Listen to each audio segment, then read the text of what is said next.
So my name is Mayor Burstein. I've asked a number of questions here.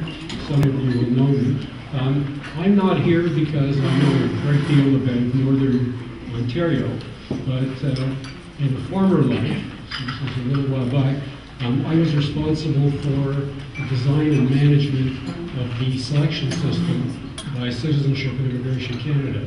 So I know something about the point system and some of the thinking that led to it and how it actually functioned. Later as we move along, I'll introduce the speaker and the panelists, but I wanted to begin with just a few positioning remarks.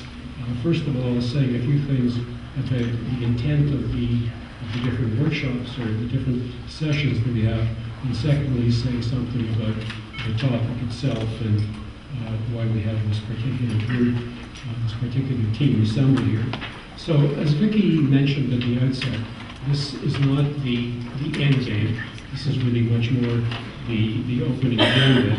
And if you want to think about the session, you want to think about it as a prelude to the kind of work that's going to guide subsequent discussions around the kinds of policies that need to be scrutinized from different perspectives, about the sorts of relationships that need to be fostered, and what kinds of information that needs to be discovered in order to facilitate both the discussions and the relationships.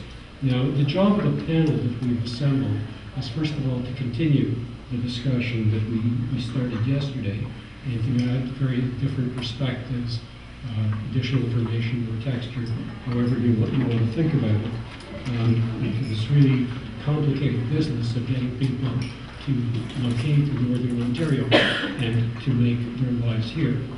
Now, yesterday we had a fairly rich day, especially with the two panels. And if you kind of take a step back, I haven't looked at what Laura Jane actually put together and what people identified as being the most important things that were discussed yesterday. But from my perspective, I could sort of group the information or the discussion yesterday into four fairly large categories. We spent a lot of time talking about various marketing and awareness initiatives. So initiatives targeted towards various groups, including employers, the public at large, directed at students, directed at immigrants who may be not entirely happy or fulfilled and could be attracted here, and also targeting people abroad.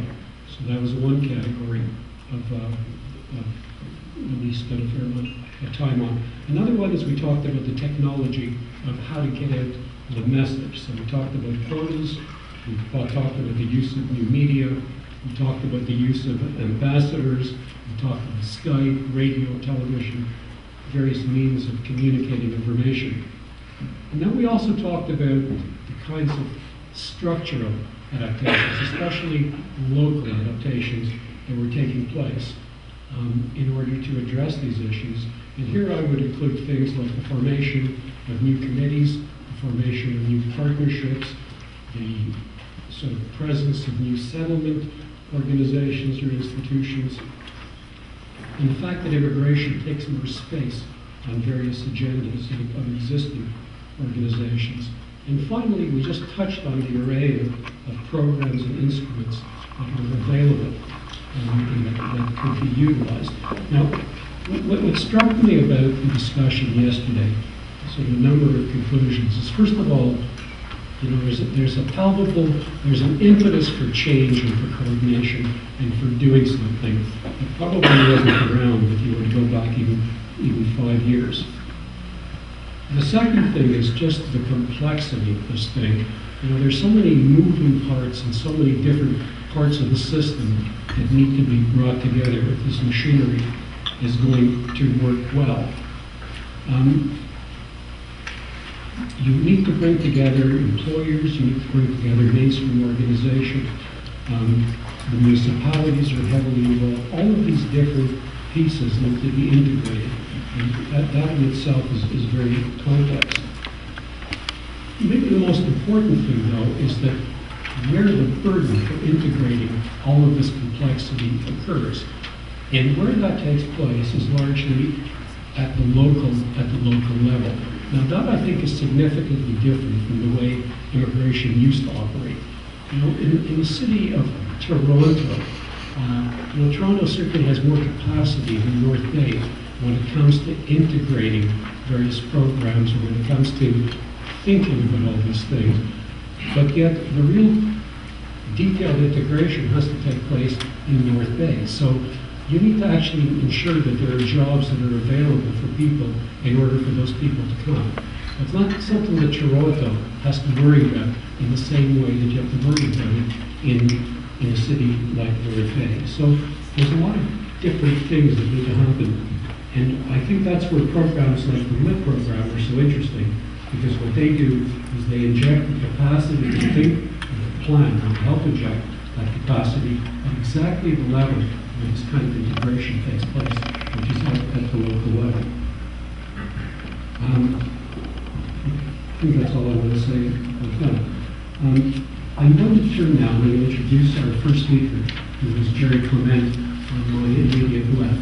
Some of you know Gerry, but I'll just say the things that Gerry will probably be too modest to say about herself. Gerry Clement is the former Assistant Deputy Minister of the Manitoba Department of Labor and Immigration, and he's widely credited as being the person who's responsible for the provincial nominee program in its present form and for the success of the provincial nominee program. And the job that we've given Gerry here today is to simply to tell us or to assure us that the sorts of things that need to be done can actually be done and that it can be successful. And I think Gerry can speak for himself from here on in. Thank you very much, Mayor, for that generous introduction. And also thank you to the North Bay and District Multicultural Center and to the Welcoming Communities Initiative for this great opportunity to be with you this morning. Now, what I'm about to present is factual. And I know there's a member of the OPP in the audience. I'm ready to stand in front of any polygraph after this is over. I swear, that what is there is there. So while I'm not an economist, these are the facts. So next slide, a little overview of the presentation, and I know I'm going to hit my start button on my phone, so I know I've got 15 minutes because it goes by very quickly. I'll give you a bit of the snapshot of the results. It's very difficult to put into 15 minutes what we worked on for the last 15 years. And I was part of that for 12 years, and I've been retired for 3, but still very passionate about it. So I'll give you an overview. I'll give you some practical elements about what we thought were the key contributors to Manitoba's success, and then also lead into some of the practical considerations, which, had I known the first panel, if I had listened or knew what the first panel was going to say, a lot of that stuff will be repeated. But it's going to be put into a context. What I'm going to try to do this morning is give you a little bit of relevance in terms of what happened in Manitoba. Let's go to the next slide, that's good. But not to say, well, we did it in Manitoba, it can't be repeated. I think what we want to say, or what I'd like to share with you, is that what we were able to do there can be done in all of our provinces as long as everyone works together. We gave ourselves a vision. North Bay's LIP plan has a vision, and that vision is very simple, that while Manitoba was receiving approximately 2% of all the immigration to Canada, it felt it could do so much more and had the ability to do so. So we gave ourselves a vision, and then we gave ourselves some key goals. There was an acknowledgement that immigration is a critical tool, and more critical today than maybe it was when immigration happened without anybody really knowing that it was taking place. We wanted to make sure that immigration responded to the reality of Manitoba and its economic objectives and its labor market reality. We wanted to be looking at programs and saying, are they inclusive? Are they responsive? Are they accessible? We wanted to strengthen the diversity of our communities. And I think every region of Canada will talk about multiculturalism and be very proud of that. Well, we wanted to put that as a forefront and making sure that whatever we would do in terms of policies and programs would strengthen that. We wanted to support, of course, the development of rural Manitoba. Immigration isn't just about large cities. It is, and Winnipeg is not a humongous city, but it's 750,000 people, and basically represents 50% of the or 70% of the population of the province. However, there are rural communities, rural towns, cities that also want to benefit from the programs that we're going to be putting in place.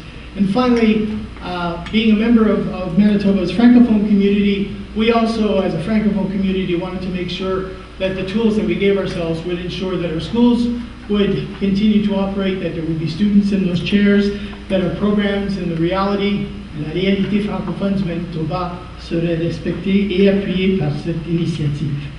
Next slide.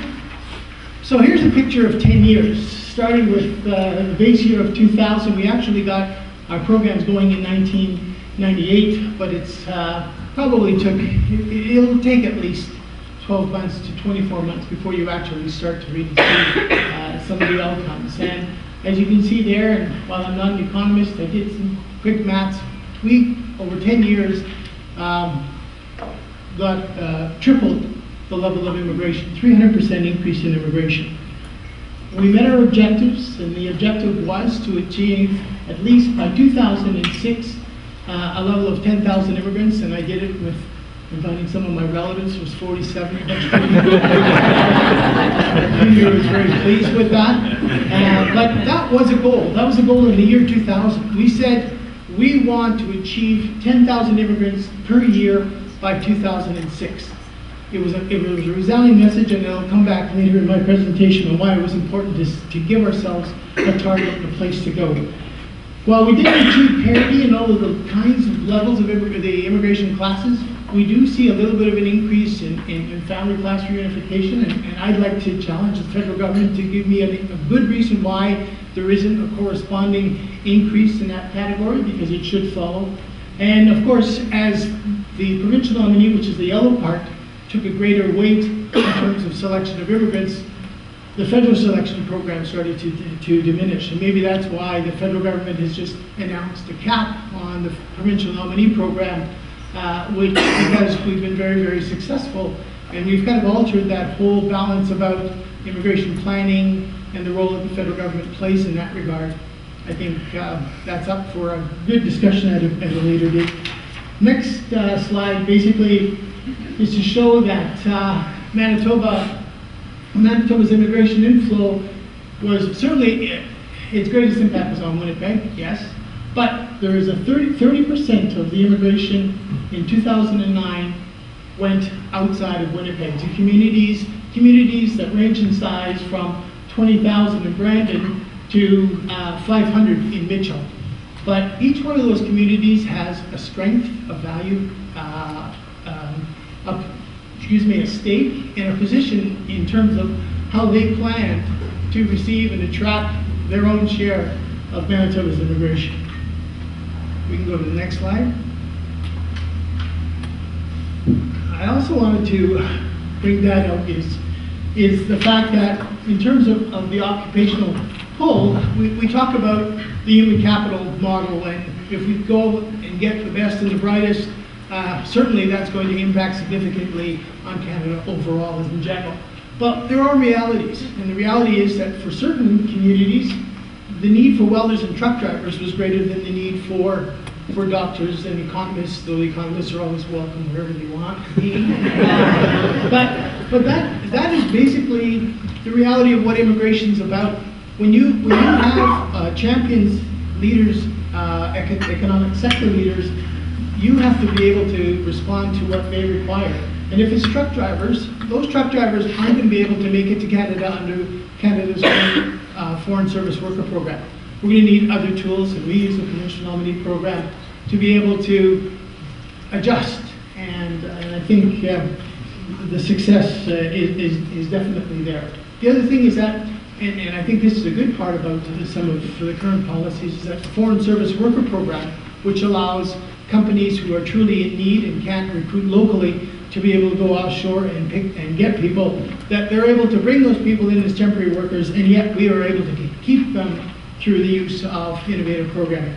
Now that's enough about Manitoba. Let's move on to the key contributors, which can be applied to this particular setting and in this room. And the first big part is leadership and vision. And I think I heard that resonate this morning in some of the presentations, but I really would like to put an emphasis on the fact that intergovernmental cooperation and collaboration.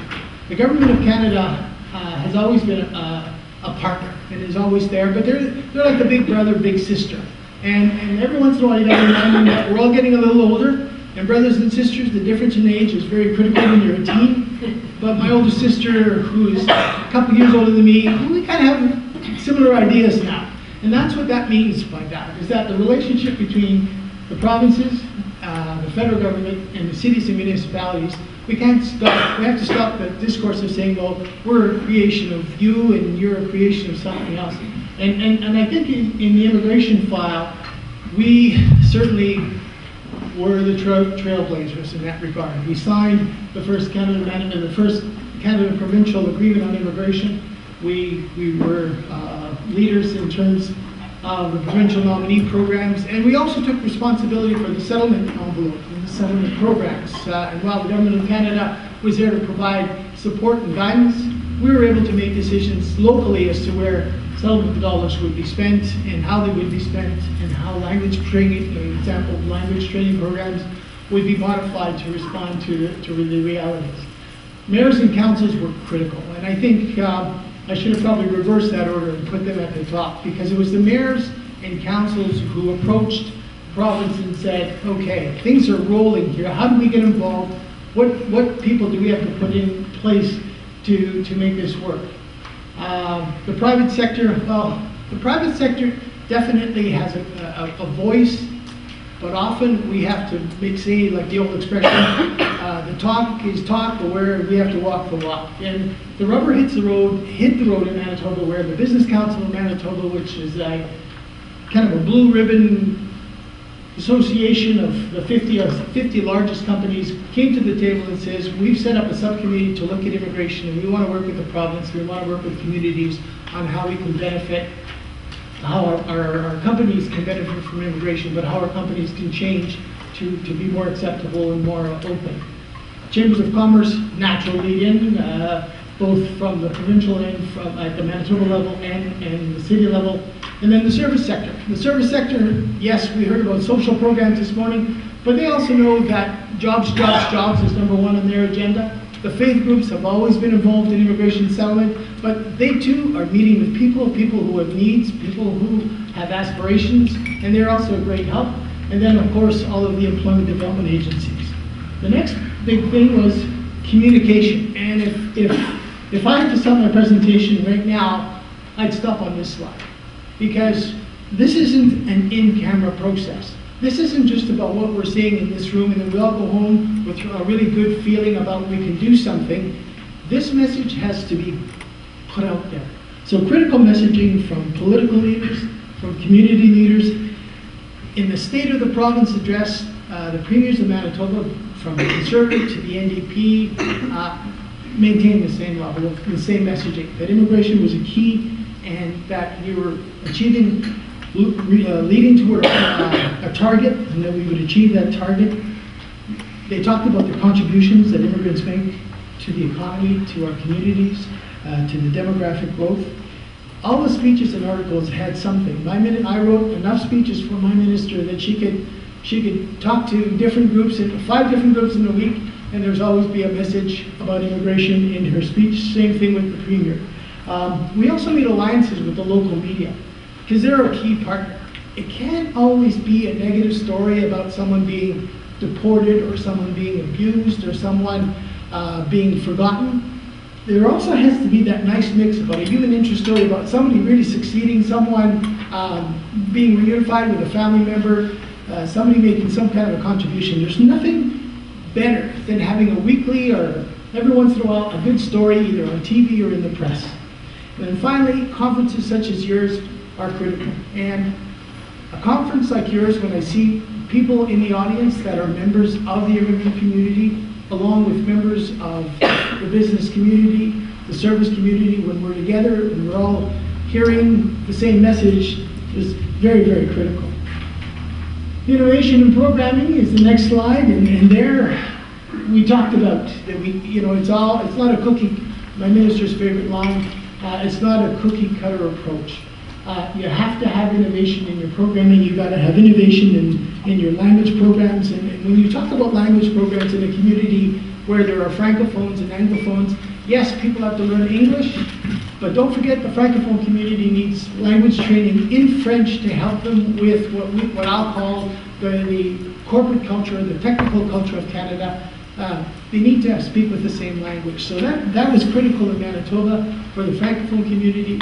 And the ESL programs, of course, where we weren't confined by LINC and its levels, and I'm pleased to see that LINC has expanded now and includes a higher level of language.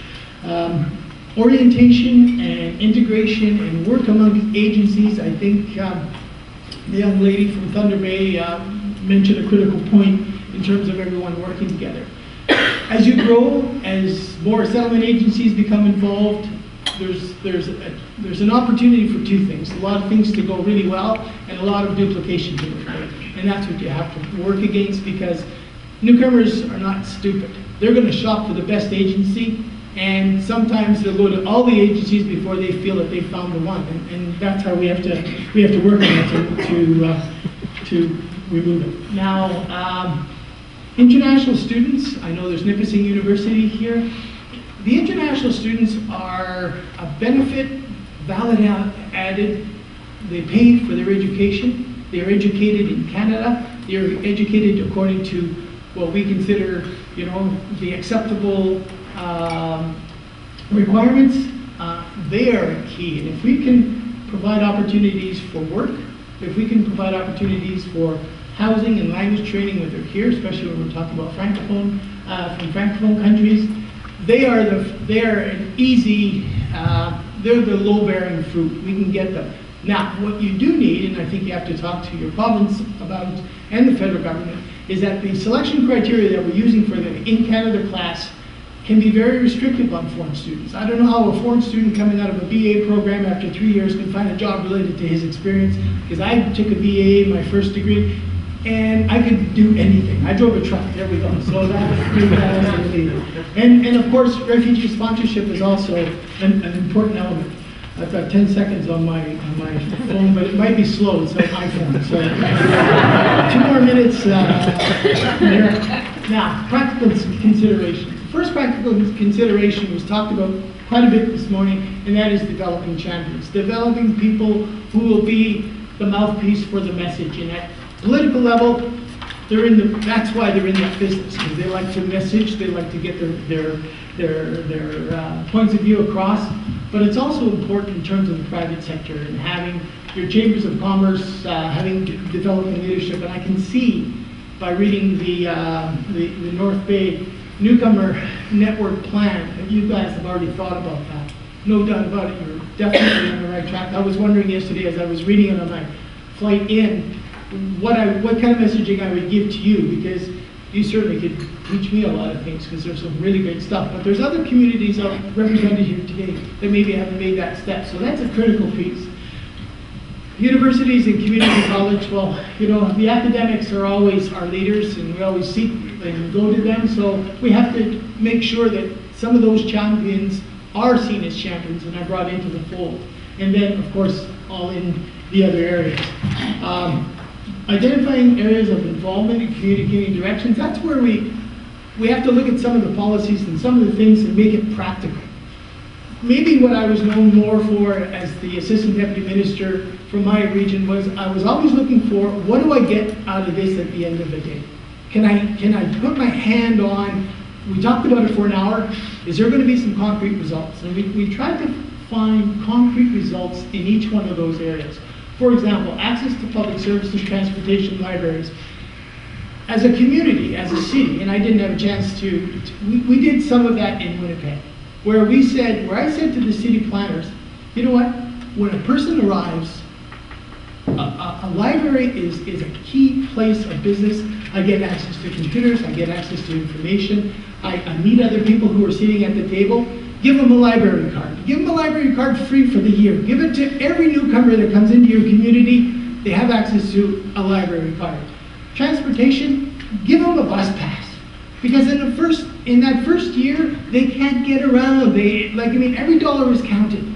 And nowadays, at $2.50 to take a bus, that's going to bring you 6 blocks, and I'll tell you, in January in Winnipeg, if you're not on a bus, you're nuts. Or in your car. The car is even way out of it. So all those kinds of practical situations, and communicating that. Don't make it a secret. I mean, some people say, we've got a great program, but we don't want to really get out there. No, get it out there. Let people know that you're innovating and that you're not afraid to do that. The next slide talks about your city as destination choice, and there was mention of that this morning, and I had that there for the small communities like Mitchell and Winkler and Morton, who looked at their community and said, hey, what do we have to offer to these people? Well, many of those communities had better housing and more housing than some of the places in Winnipeg. Some of them had great infrastructure, great schools, and so when they wanted to kind of put their message out as to how they would attract, they looked at what made their city a destination of choice, and I know that many of you have already incorporated. And then finally, on the practical activities, certainly conferences like this one speak for themselves, but we also worked on developing workshops, on developing tools, and not everybody's involved in immigration and retention and settlement on a day-to-day basis, so you got to bring new players to the game, and workshops can do that. International fairs have become another model, certainly in the Francophone area, Destination Canada, which is an annual event where we bring employers, community representatives, and the representatives of the various levels of government to an immigration fair where thousands of people will come and get to know more about you and what you need. Following that is an opportunity for them to complete an application that allows them to actually come. So with all that, I'm sorry I went quickly, as that always happens in conferences. It's tough to stick to 15 minutes, but I'm at 19 minutes 32. Thank you so much.